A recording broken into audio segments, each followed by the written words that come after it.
Je voudrais vraiment essayer de vous transmettre une vision un peu étrange, je le reconnais, mais qui est une vision essénienne, éternelle, immortelle.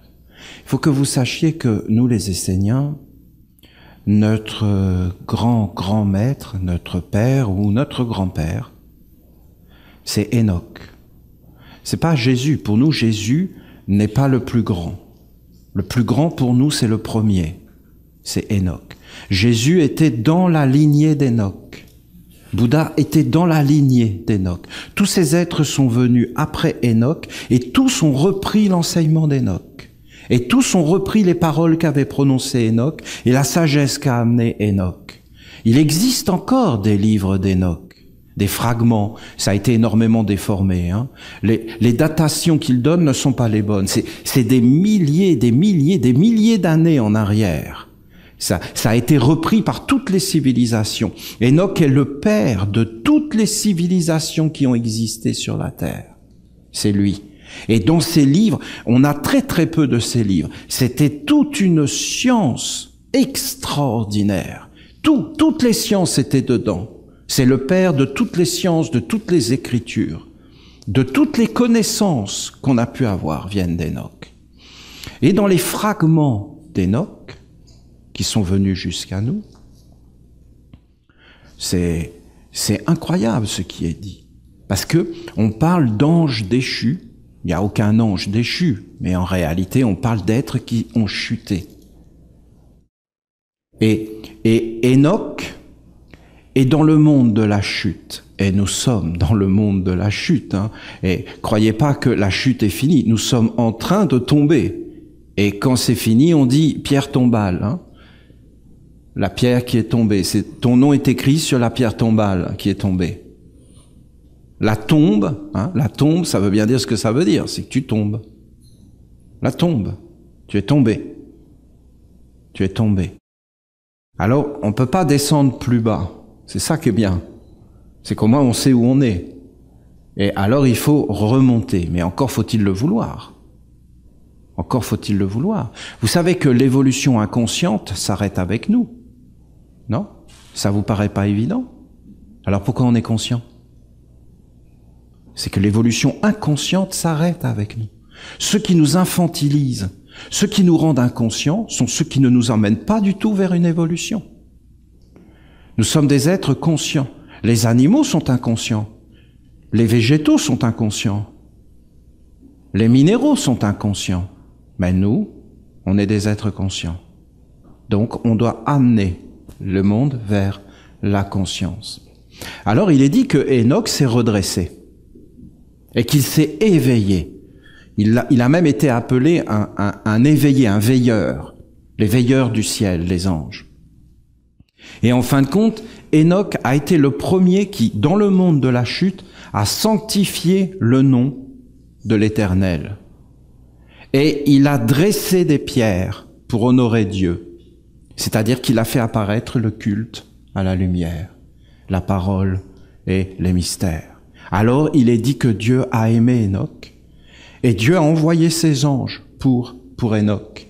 Et c'est Enoch qui, le premier, a révélé tous les mondes. Le monde des archanges, le monde des anges, le monde des dieux, toute la science, toute l'astronomie, toute cette sagesse.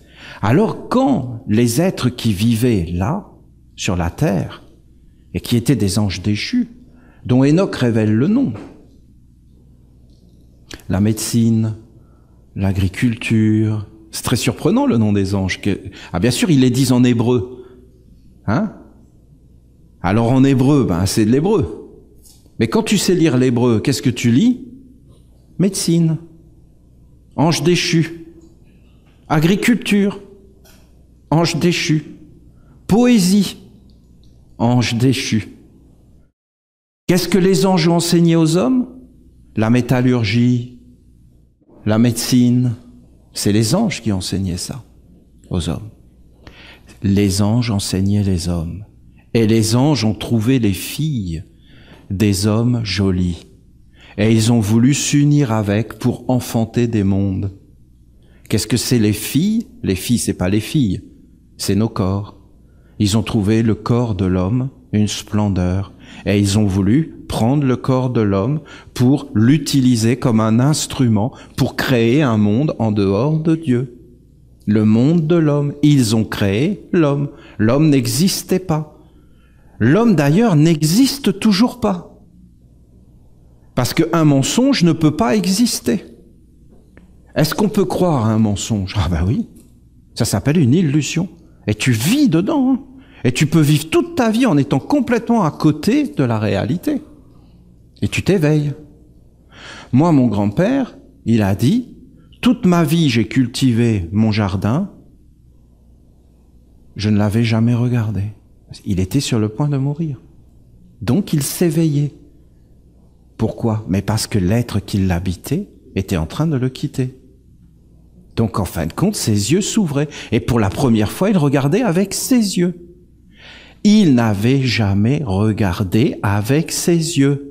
Il était passé dans le monde en courant sans même prendre le temps de vivre.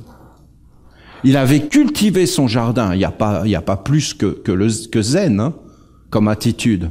C'est une zen attitude, ça, de faire son jardin maintenant. Mais à l'époque, c'était pas une zen attitude, c'était une obligation. C'était comme ça qu'on vivait avant.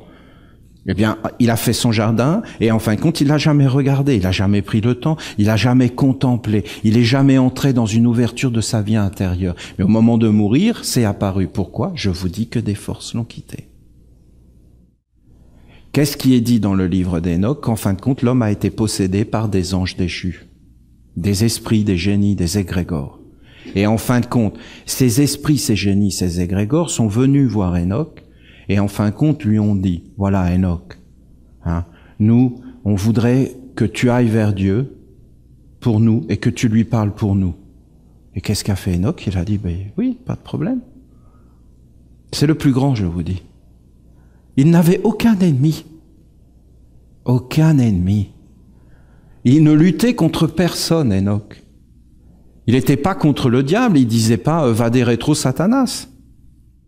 Il était comme Rulio Ecclésias, il disait « Pauvre diable, nous les hommes, pauvre diable, misérable, vous les femmes. » Ah, il y en a qui sont forts. Hein. Et alors, voilà, c'était un pauvre diable, un pauvre diable. Donc, Hénoch, lui, c'était un être de bonté, il voulait aider tous les êtres.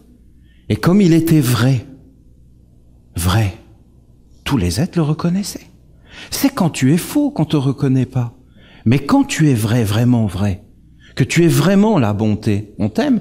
Parce que ce qu'on n'aime pas, c'est les êtres qui disent qu'ils sont la bonté, qu'ils la sont pas. Non, vous trouvez pas? Ah, c'est un peu énervant, non? Au bout d'un moment, quand même. C'est nous la justice. C'est nous le gouvernement. Ben pourquoi c'est la pagaille? Parce que quand on gouverne, c'est pas pour la pagaille. C'est quand on dit qu'on sait faire et qu'on sait pas faire que c'est embêtant. Mais quand c'est vrai, alors tout va bien. La vérité, tout va bien. Une personne nous dit « je suis profondément incapable », bien on l'aime, parce qu'elle est vraie. Mais si elle nous dit « je suis capable » alors qu'elle ne l'est pas, ben on va pas l'aimer. Parce qu'en fin de compte, tout va être compliqué. Hénoch, il était vrai, tous les êtres l'ont aimé. Hénoch n'avait pas d'ennemis. Hénoch a travaillé vraiment pour tous les êtres, sans distinction. Les anges déchus, c'est-à-dire le diable des chrétiens, sont venus le voir et il leur a dit « Qu'est-ce que je peux faire pour vous ?» Parle à Dieu en notre nom. Oui. Je suis désolé, Dieu vous a condamné. Je suis vraiment désolé. J'ai parlé à Dieu pour vous et Dieu vous a condamné éternellement. Voilà. Vous êtes condamné. Jamais plus vous ne pourrez aller vers la lumière. C'est fini. Donc, je suis désolé pour vous. Si je peux faire quelque chose, je le fais, mais moi je suis au service de Dieu. Ils ont tué Hénoch? Non. Ils lui ont dit merci et voilà, ils ont vécu leur vie, ils ont continué à vivre. Hénoch est grand, je trouve. Alors écoutez, je vais essayer de vous transmettre ce que j'ai vu dans ma vie, ce qui nous concerne absolument tous, ce qui n'est pas ce que j'ai dit tel que je l'ai dit, parce que mes propos peuvent être déformés. Je ne dis pas que l'homme est mauvais. Je dis que les hommes sont sincères, je dis que les hommes essaient d'être vrais, mais qu'en fin de compte, dans leur vie, ils vont rencontrer des situations qui vont les avilir, ils vont essayer de sauver leur peau et de faire du mieux qu'ils peuvent, et après ils vont bien souvent tout abdiquer, parce qu'ils sont ignorants, inconscients, mal élevés, et donc comment vous voulez qu'ils fassent? Ils ne savent pas. Ce sont des aveugles qui guident des aveugles. Et quand vous regardez les hommes, la vie d'un homme c'est très court, il naît, voilà, il voit qu'il y a des obligations, et il se dit, comment je vais faire pour gagner ma vie? Tiens, je vais être médecin, tiens, je vais être avocat, tiens, je vais être comme ça, je vais être comme ça. Mais à la base, tout ça, c'est des fonctions sacrées. Sacrées. C'est le corps de Dieu. Parce que c'est Dieu qui a donné ce savoir, et ça appartient à Dieu. Et si on l'utilise pas dans le sens de Dieu, c'est-à-dire de la vérité, de l'honnêteté, de la pureté, eh bien on perd son âme. Et si on perd son âme, on perd la vision, on perd toutes ces choses, vous avez instantanément un monde qui arrive et qui prend possession de toi. Et là, il t'emmène là où tu veux pas aller, et quand tu te réveilles, t'as tout perdu. Parce que je vous assure, il n'y a plus aucune dignité. Mais on ne le voit pas, hein. Moi, vous savez, c'est très simple. J'ai vécu toute mon enfance dans une école. Et je voyais tout à fait les instituteurs, ce qui est quand même un noble métier, on est bien d'accord. C'est quand même un noble métier. Et je les ai vus se dégrader, leurs conditions se dégrader, leur existence se dégrader. Et en fin de compte, je les ai vus être conduits en esclavage. Ma sœur a fait médecine, elle est médecin. J'ai vu la médecine se dégrader. J'ai vu les conditions de la médecine se dégrader, j'ai vu qu'ils ont été conduits en esclavage. Vous pensez réellement qu'un homme, une femme, va dire « Je vais être médecin, je vais aller soigner les autres, je vais m'occuper des autres, je vais les accompagner au moment de la mort », c'est quand même quelque chose, non? Vous pensez que les êtres, ils font ça comme ça? Mais non, ils font ça pour de l'argent. Mais non, l'argent n'a rien à voir là-dedans. On n'aide pas les êtres à mourir, on ne soigne pas les êtres, on ne se met pas à leur service. Quand quelqu'un souffre, que tu es à côté de lui en train de le panser, de le laver, ce sont des métiers extraordinaires, vous ne trouvez pas? Ce sont des occasions de vivre avec son âme, d'avoir une vie belle, digne et noble, parce que c'est grand de s'occuper des autres de cette façon. Et tous les métiers comme ça. Et à la fin, on est complètement possédé, voyons, dégradé, parce qu'on n'a pas été fidèle à la lumière et à Dieu. Et ce sont les religions, les grands responsables de tout ça. Et je vous l'ai déjà expliqué, ma pensée. Parce que Jésus, il l'a dit. Il a dit, maudits soyez-vous, vous les prêtres, qui aviez les clés, qui non seulement n'êtes pas entrés, mais avez empêché les autres d'entrer. Vous avez fermé les portes. Vous avez laissé tout ça se dégrader. Et alors, mais quelle absurdité, ces religions. Et quel mal ils ont fait. Incroyable. Alors les hommes, au bout d'un moment, ils se sont détournés, alors que c'était ces religieux qui devaient amener toutes les bénédictions dans les métiers, qui devaient protéger les êtres, qui devaient empêcher ces forces sombres d'entrer dans les gouvernements, d'entrer dans les hommes. C'est eux qui devaient les protéger, en mettant toutes les protections, toutes les prières. Mais eux, qu'est-ce qu'ils ont fait? Ils les ont fait rentrer jusque dans la religion. Vous vous rendez compte? Et ils ont laissé ces forces gouverner la religion. Et après, vous aviez ces forces qui étaient à l'intérieur de ces êtres. Vous vous rendez compte? Et c'était des prêtres. Et des prêtres de qui? Du Dieu vivant, du Dieu de l'amour, du Dieu de la sagesse, de la connaissance et de toutes ces choses qui devaient bénir. Déjà, entre eux, ils se sont entretués, entre les religions, alors qu'il n'y a qu'un seul Dieu. C'est ce qu'ils ont dit. Mais ils ont amené la division, la bêtise dans ce qui est sacré. Ça ne se fait pas. Ces choses ne se font pas. C'est interdit. Si tu fais ça, tu condamnes toutes les générations. Tu condamnes des milliers d'êtres en dessous de toi. Quand tu as une responsabilité, tu as une responsabilité. Tu as énormément d'êtres qui sont en dessous de toi. Si tu fais n'importe quoi, tous ces êtres vont souffrir. Voyons. Alors c'est une grande lumière. Alors vous me permettez d'essayer de vous parler en toute simplicité, sans vouloir imposer ma parole. C'est pour une réflexion, vous comprenez? C'est pour une étude. C'est pas du tout une affirmation, ce que je vous dis. C'est une proposition de méditation et d'essayer de comprendre le monde, comment il fonctionne. Après, si vous prenez ma parole comme ça et que vous la laissez comme ça sera pas bon. Mais si vous commencez à vous assembler, à méditer, à réfléchir, à regarder, à peser, à vérifier, à ouvrir vos yeux, à vous servir de ça comme d'un éveil, eh bien vous allez voir que vous allez comprendre beaucoup de choses, que beaucoup de choses s'expliquent, et que dans le fond, il n'y a pas vraiment de mal dans cette histoire-là, et que c'est juste que ça soit comme ça. Parce que quand quelqu'un fait n'importe quoi de sa vie, c'est juste qu'il va récolter le n'importe quoi. Tu fais n'importe quoi, tu récoltes n'importe quoi. Et tu fais des choses sages, eh bien tu vas récolter la sagesse. C'est les lois basiques de la vie. Tu sèmes ce que tu récoltes. Et tu attires à toi ce que tu es. Donc si tu es n'importe quoi, tu vas finir par attirer le n'importe quoi.